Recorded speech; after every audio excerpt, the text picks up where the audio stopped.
Salut à toi, j'espère que ma vidéo te trouve en pleine forme. Je suis Edwin et je te souhaite la bienvenue sur ma chaîne Agripreneur en action.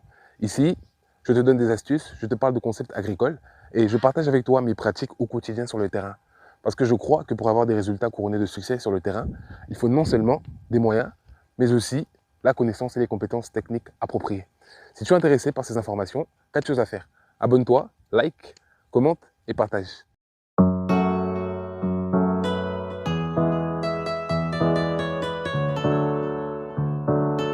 Alors, c'est quoi la citronnelle? Alors, pour commencer à parler de la citronnelle, j'aimerais commencer par dire que c'est une herbe aromatique. Au Congo, euh, je ne sais pas ce qu'il en est réellement des autres pays de l'Afrique centrale, mais au Congo, c'est une herbe qui est très consommée, surtout au petit déjeuner. Okay, on coupe l'herbe et on la laisse infuser dans de l'eau. Et on met du sucre, on met du lait et ça donne un très bon goût.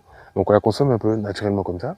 Mais aussi, on peut l'utiliser comme un produit transformé. C'est-à-dire qu'on prend la citronnelle, comme ça, on la fait sécher, on écrase et ça donne une poudre. Et on met dans des sachets pour le thé, afin que elle puisse être consommée et conservée pendant plus longtemps. Donc voilà un peu ce qu'est la citronnelle, proprement dite. La citronnelle est une culture qui se fait en semi-direct. Okay, ici, on n'a pas vraiment besoin de pépinière. On la multiplie par bouture. Par bouture, qu'est-ce que ça veut dire? Je vais vous montrer plus concrètement ce que ça veut dire. Donc, s'il vous plaît, venez avec moi. Nous allons montrer aux téléspectateurs comment la citronnelle se multiplie.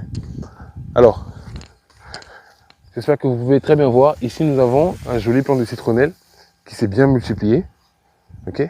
Donc, qu'est-ce que nous faisons? Nous venons à la base ici, et nous allons chercher. J'espère que vous arrivez à voir. Nous allons chercher en bas. Voilà. Voilà le résultat que nous avons. Voilà ce que nous avons. Donc, nous le divisons comme ça, et là, nous avons un plan. C'est ce plan que nous allons mettre en terre.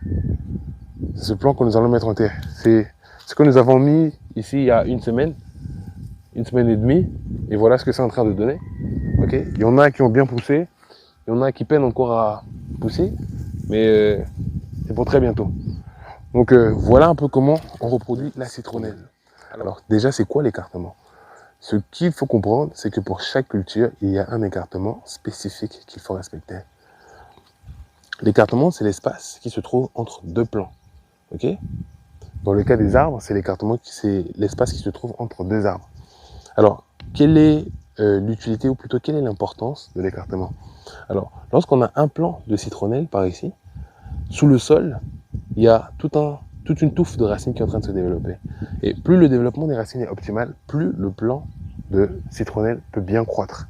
Okay, mais si vous coincez trop les plants de citronnelle, vous les mettez les uns à côté des autres comme ça, le développement racinaire n'est pas optimal et donc vous avez des plants de citronnelle très chétifs qui ne donnent pas beaucoup de feuilles et qui ne sont pas en très bonne santé.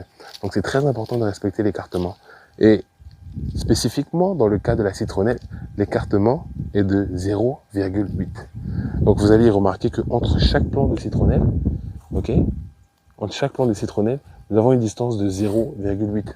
Pourquoi? Parce que nous voulons un développement racinaire optimal pour finalement avoir une touffe de citronnelle lorsqu'elle va se mettre à produire réellement. Nous allons parler de l'entretien de la culture. Par l'entretien de la culture, qu'est-ce que je vais dire? Lorsqu'il y a par exemple de l'herbe, comme ça, il faut l'enlever. Nous avons fait une vidéo sur le sarclage et le désherbage. Si vous ne l'avez pas vu, vous pouvez aller sur notre chaîne et cliquer sur la vidéo intitulée le sarclage et le désherbage.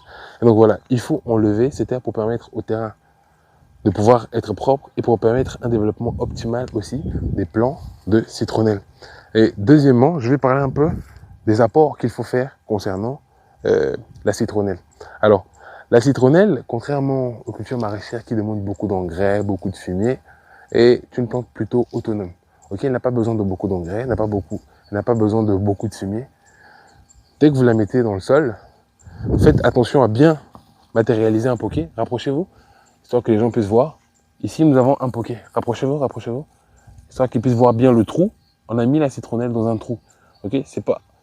Donc, quand on apporte de l'eau, l'eau stagne à l'intérieur du trou et l'eau est apportée ponctuellement aux plantes de citronnelle. Donc, ça, c'est très important. Dès que la citronnelle a de l'eau, elle se met à pousser. Okay, en toute saison, dès qu'elle a de l'eau, elle se met à pousser. Donc vous n'avez pas besoin de vous fatiguer avec les engrais, ni avec du fumier. Dès qu'il y a de l'eau, la culture pousse. Voilà, chers abonnés, la vidéo touche à sa fin. J'espère qu'elle a été très instructive et qu'elle va réellement pouvoir vous aider. N'hésitez pas à vous abonner, à liker, à partager la vidéo et surtout à commenter, histoire de m'aider à m'améliorer et de m'informer désormais sur les thèmes que vous aimeriez que je puisse aborder. Aussi et surtout, contactez-nous pour des formations, des conseils, des visites et même pour des livres sur le sujet, afin d'apprendre davantage et de vous inspirer davantage. Merci et à vous revoir au prochain épisode.